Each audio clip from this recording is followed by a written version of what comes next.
Hello everyone, welcome back to knowledge centre. हम पढ़ रहे थे क्लास 11 का स्टैटिस्टिक्स पोर्शन एंड अपने फर्स्ट चैप्टर में हमने लास्ट वीडियो में पढ़ा था statistics as a plural noun. अब हम पढ़ेंगे statistics as a singular noun. Let's start with the definition. The techniques और methods relating to collection, organisation, presentation, analysis and interpretation of quantitative data. हम बात कर रहे हैं स्टैटिस्टिक्स की, तो नेचुरली हम सिर्फ और सिर्फ स्टडी करेंगे क्वांटिटेटिव डेटा की। नाउ स्टैटिस्टिक्स में हम क्या कर रहे हैं, अलग अलग टेक्निक्स या अलग अलग मेथड से हम अपने डेटा को सबसे पहले कलेक्ट करेंगे। आफ्टर दैट हम उस डेटा को ऑर्गेनाइज करेंगे। After that will present that data through various forms. उसके बाद हम उसका एनालिसिस करेंगे और लास्ट में हम उस सारे डेटा को इंटरप्रेट करते हुए उसमें से यूजफुल कंक्लूजन जो है वो ड्रॉ करते हैं। तो ये तो बात हो गई स्टैटिस्टिक्स की as a singular noun. Now stages of statistical study, यानी कि कौन कौन सी स्टेजेस हैं जिनसे डेटा जो है गो थ्रू होता है। पहली स्टेज होती है हमारी कलेक्शन, क्योंकि सबसे पहला वर्क जो है हमारा that is the collection of data. जो भी हमारा प्री डिटरमाइंड ऑब्जेक्टिव है या जो भी इंक्वायरी है, जो भी पर्पस है इंक्वायरी का, उसको सॉर्ट आउट करने के लिए हम सबसे पहले जो है डेटा को कलेक्ट करते हैं। After that next stage is organisation, यानी कि हम सिस्टमैटिक तरीके से कलेक्टेड डेटा को जो है ऑर्गेनाइज करेंगे, एक फॉर्मेट प्रोवाइड करेंगे। After that the third stage is presentation. हम अपने डेटा को जो है प्रेजेंट करेंगे। अब वो टेबल्स के थ्रू भी कर सकते हैं, ग्राफ्स के थ्रू भी कर सकते हैं, डिफरेंट डायग्राम्स के थ्रू भी कर सकते हैं। आफ्टर दैट एनालिसिस, एंड हमारा जो भी कलेक्टेड डेटा है हमने उसे ऑर्गेनाइज किया, हमने उसे प्रेजेंट किया। आफ्टर दैट हम उसका एनालिसिस करेंगे through different techniques. And last stage जो है that is stage number 5, interpretation, जिसमें कि फाइनली हम पूरे डेटा को जो है देखते हुए उसके बेसिस पे एक यूजफुल कंक्लूजन ड्रॉ आउट करते हैं। So basically there are 5 stages of statistical study. Now the next thing is statistical tools, यानी कि कौन कौन से अलग अलग टूल्स हैं या कौन कौन से अलग अलग मेथड्स हैं जो कि आप डेटा के ऊपर अप्लाई करते हो ताकि आप कंक्लूजन तक जा सको। तो देखो बेसिकली एवरी स्टेज के अंदर अलग अलग टूल्स होते हैं या अलग अलग मेथड्स होते हैं जिनके बारे में आप through out your statistics portion हम स्टडी करेंगे, यानी कि स्टार्टिंग से लेके एंड तक ये जो अलग अलग टूल्स हैं यही चैप्टर के फॉर्म में आपको आएंगे और आप अलग अलग तरह के न्यूमेरिकल्स जो हैं इनसे सॉल्व आउट करेंगे और इंटरप्रेट करना भी सीखेंगे कि कैसे जो है हम कंक्लूजन निकालते हैं बेसिस ऑन आर टूल्स। तो अभी के लिए जो है हम डीप में न जाकर सिर्फ टूल का नाम समझ लें कि कौन से स्टेज पे जो है हम किस तरह का टूल यूज कर सकते हैं। हमारी फर्स्ट स्टेज थी कलेक्शन। तो कलेक्शन के लिए देखो हम कई बार एसएसटी की बुक्स में भी देखते हैं कि मान लीजिए पॉपुलेशन के लिए आपको डेटा कलेक्ट करना है, तो गवर्नमेंट कौन सा मेथड यूज करती है, कौन सा टूल यूज करती है, आइदर सैंपल मेथड और द सेंसस मेथड। ये क्या है, डाटा कलेक्शन के टूल्स हैं, मेथड्स हैं। आफ्टर दैट हमारा सेकेंड स्टेज जो है ऑर्गेनाइजेशन। उसमें हम किस तरह के टूल्स यूज कर सकते हैं, एरिया ऑफ डाटा और द टेली बार्स। आप क्या कर रहे हो, पूरा जो आपका डेटा है कलेक्शन में क्या है, सब कुछ रफ फॉर्म में, आप एक सिस्टमेटिक ऑर्डर में उसको ऑर्गेनाइज कर रहे हो again through different methods. Third stage था हमारा प्रेजेंटेशन। तो जैसा कि मैंने पहले बताया, डेटा आपको प्रेजेंट करना है तो आप टेबल के थ्रू कर सकते हो या ग्राफ के थ्रू कर सकते हो या डायग्राम्स के थ्रू कर सकते हो। After that stage number 4 was analysis. तो आपको एनालिसिस करना है पूरे कलेक्टेड डेटा का, तो या तो आप एवरेज निकालो डेटा का, एवरेज के थ्रू करो, या आप परसेंटेज फॉर्म में भी कर सकते हो। And stage number 5 was interpretation, यानी कि फाइनल स्टेज है और अब हमें जो है उसमें से कंक्लूजन ड्रॉ करना है। तो कंक्लूजन ड्रॉ करने के लिए या तो हमने जो एवरेज निकाले हैं डिफरेंट चीजों की उसका पूरा मैग्नीट्यूड हम ले, या सारे परसेंटेजेस का मैग्नीट्यूड ले, या हम कोरिलेशन का कोएफिशिएंट निकाले, रिग्रेशन का कोएफिशिएंट निकाले। अब ये जो भी अलग अलग टूल्स हैं जिनके नेम्स मैंने आपको बताए, एक एक को हम डिटेल में आगे आने वाले वीडियोस में along with numerical examples discuss करेंगे। अभी के लिए हमें सिर्फ नाम जानना जरूरी था कि कौन से स्टेज पे किस तरह के टूल्स जो है हम यूज कर सकते हैं। Now the next topic is scope of statistics. Scope के अंदर यानी कि एरिया कैसा कितना है भाई स्टैटिस्टिक्स का, इसके अंदर अपन बेसिकली 3 चीजें डिस्कस करेंगे। First thing is nature, second thing is subject matter of statistics and third thing is limitations of statistics.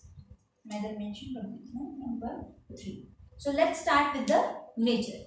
Nature में हम बात करेंगे भाई स्टैटिस्टिक्स जो है इसको आप साइंस भी बोल सकते हो और इसको आप आर्ट्स भी बोल सकते हो। साइंस हम क्यों बोल रहे हैं, क्योंकि हम जो है सारा डीलिंग कर रहे हैं, सारा स्टडी कर रहे हैं क्वांटिटेटिव डेटा पे। वो भी साइंटिफिक तरीके से सिस्टमैटिक फॉर्मेट को अपनाते हुए। तो इस नजरिए से हम कह सकते हैं कि yes, statistics is a science. अगर हम बात करें कि आर्ट की, कि why statistics is called to be an art, क्योंकि आप क्या कर रहे हो, सारे डेटा का एनालिसिस करके उसमें से यूजफुल कंक्लूजन ड्रॉ आउट करोगे। यानी कोई ना कोई मोटिव है जिसको आप निकालोगे, आपके पास एक प्री डिटरमाइंड ऑब्जेक्टिव है जिस तक आप जाओगे through crossing the different stages. और स्टैटिस्टिक्स क्या है, एक बहुत ही सिंपल तरीका है आपके पास रियल लाइफ प्रॉब्लम से जुड़ने का। जैसे पॉपुलेशन का एस्टिमेशन हुआ, या पॉवर्टी हुआ, या अनएम्प्लॉयमेंट हुआ, ये सारी कुछ हमारी रियल लाइफ प्रॉब्लम्स है जिसको कि स्टैटिस्टिक्स के थ्रू हम शो करते हैं, प्रेजेंट करते हैं। तो कहने का मतलब है कि थ्रू स्टैटिस्टिक्स आप रियल लाइफ चीजों के और ज्यादा करीब जा रहे हो, उनको ऑब्जर्व कर रहे हो, उनसे इंटरप्रिटेशन निकाल रहे हो।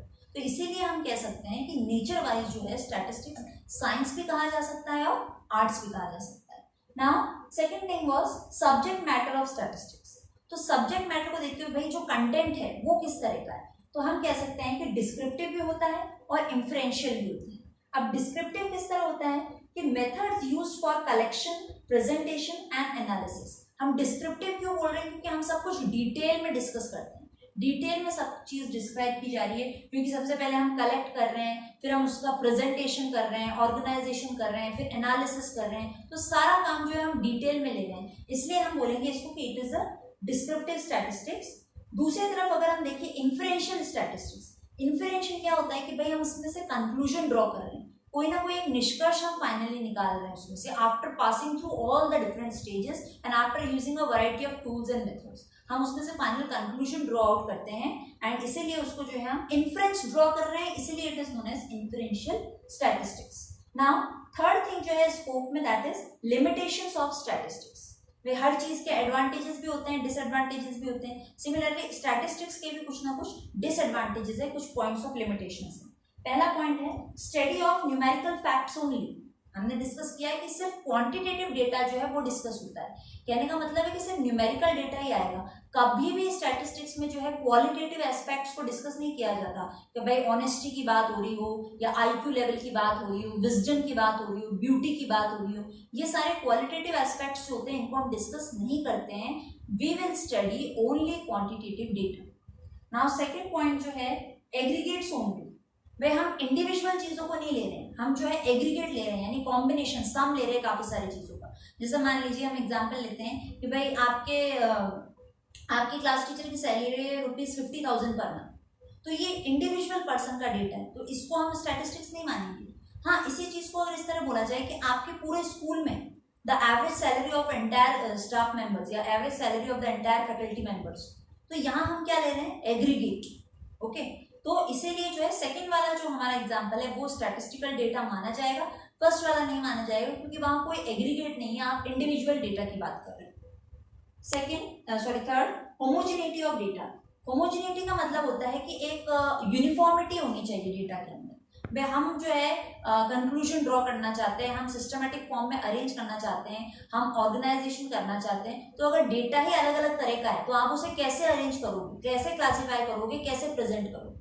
सपोज एग्जाम्पल ले लीजिए कि आप हमारे पास 10 मीटर कपड़ा है और 10 kg 10 क्विंटल वीट, तो क्या आप इन दोनों ही चीजों को कंबाइन करके एक स्टैटिस्टिकल डेटा के फॉर्म में प्रेजेंट कर सकते हैं? नो, बिकॉज क्लॉथ एक अलग चीज है, एक अलग कमोडिटी है, एंड वीट एक अलग कमोडिटी है। क्लॉथ जो है उसको हम मीटर्स में एक्सप्रेस करते हैं, वीट जो है उसको हम टन्स में या केजीज में एक्सप्रेस करते हैं, तो ये दोनों डिफरेंट नेचर के हैं।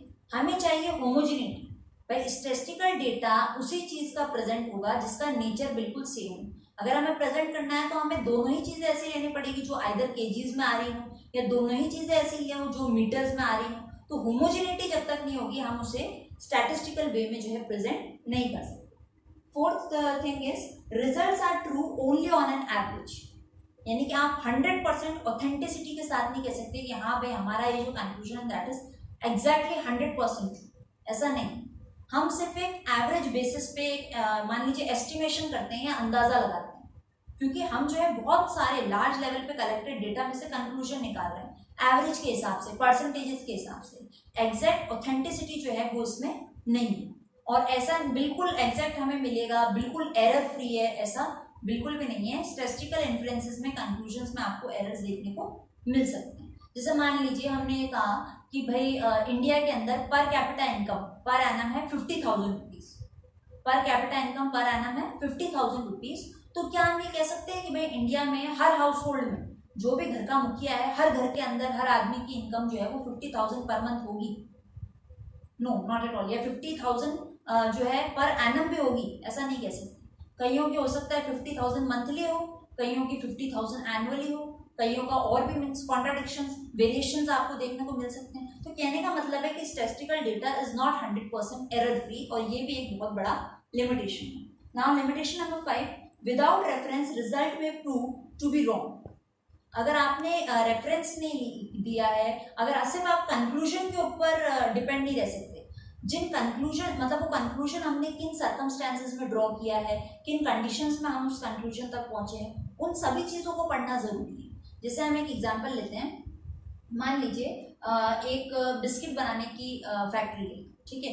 उनका जनवरी मंथ का प्रॉफिट था 1,000 रुपीज, फिर फेब्रुवरी मंथ का प्रॉफिट था 2,000 रुपीज एंड मार्च मंथ का उनका प्रॉफिट था 3,000 रुपीज। सिमिलरली एक जो है सोप बनाने की फैक्ट्री है, अगेन उनका जो है जनवरी मंथ का प्रॉफिट था 3,000, फेब्रुवरी का था 2,000 एंड मार्च का था 1,000। एक बिस्किट बना रही है और एक सोप बना रही है, दो अलग अलग है, ठीक है। जनवरी में इनका प्रॉफिट था 1,000, फेब में 2,000, मार्च में 3,000, और इनका जस्ट रिवर्स में जा रहा है, पहले ज्यादा था फिर उससे कम फिर बिल्कुल कम। तो अगर हम एवरेज निकालें दोनों ही फैक्ट्रीज का, अगर प्रॉफिट का हम एवरेज निकाले 3 मंथ्स का, तो एवरेज कैसे निकालेंगे भाई? 3 + 2 + 1 6,000, किससे डिवाइड कर देंगे? नंबर ऑफ जो प्रॉफिट्स है या मंथ्स कितने हैं 3, तो 6,000 डिवाइडेड बाय 3 हमारा एवरेज कितना निकलेगा? 2,000 रुपए। इधर भी 2,000 रुपए एवरेज है, इधर भी 2,000 रुपए एवरेज है। तो क्या हम कह सकते हैं कि दोनों ही फैक्ट्रीज की जो प्रॉफिट की कंडीशन है वो सेम है? नहीं, बिल्कुल नहीं। क्यों? क्योंकि ये वाली जो हमारी बिस्किट वाली थी, इसका प्रॉफिट जो है ग्रेजुअली इंक्रीज हो रहा है, 1 से 2,000 पे आया, 2 से 3 पे आया। लेकिन सोप वाला जो है वो डिक्लाइन पे है, डिक्रीज हो रहा है, फ्रॉम 3 to 2,000, आफ्टर दैट 1,000। तो प्रॉफिट की कंडीशन जो है वो दोनों की ही डिफरेंट है। देखा जाए तो एवरेज तो दोनों का 2,000 ही था, लेकिन फिर भी हम कंडीशंस को देखेंगे, हम सर्कमस्टेंसेस को देखेंगे जिसमें कि डेटा कलेक्शन हुआ है। आफ्टर दैट हम जो है किसी भी रेफरेंस पर जाएंगे। तो सिर्फ रेफरेंस के ऊपर हम रिलाय नहीं कर सकते, हमें उन कंडीशंस, उन सर्कमस्टेंसेस को भी देखना होगा। After that can be used only by the experts. Definitely expert से यूज करेंगे जिनको स्टैटिस्टिकल टेक्निक्स का, मेथड्स का नॉलेज है, जिनको अप्लाई करना आता है, यूज करना आता है, कंक्लूजन्स ड्रॉ करना आता है, वो ही स्टैटिस्टिक्स का मैक्सिमम बेस्ट इफेक्टिव यूज जो है कर सकते हैं। हर कोई पर्सन आके कंक्लूजन ड्रॉ नहीं कर सकता। Now last is prone to misuse. आसानी से स्टैटिस्टिकल डेटा का मिसयूज किया जा सकता है। आपकी फैक्ट्री, आपकी ऑर्गेनाइजेशन लॉस में जा रहा है, आप इजीली जो है किसी भी तरह का स्टैटिस्टिकल प्रेजेंटेशन करके उसको प्रॉफिट मेकिंग शो कर सकते हो। तो कहने का मतलब है स्टैटिस्टिक्स एक ऐसा फील्ड है जिसका आसानी से मिसयूज किया जाता है, मिसयूज किया जा सकता है, मिस इंटरप्रिटेशन किया जा सकता है, रॉन्ग कंक्लूजन निकाल के जो है उसमें दिखाया जा सकता है। So this was all about the statistics as a singular noun and the scope of statistics.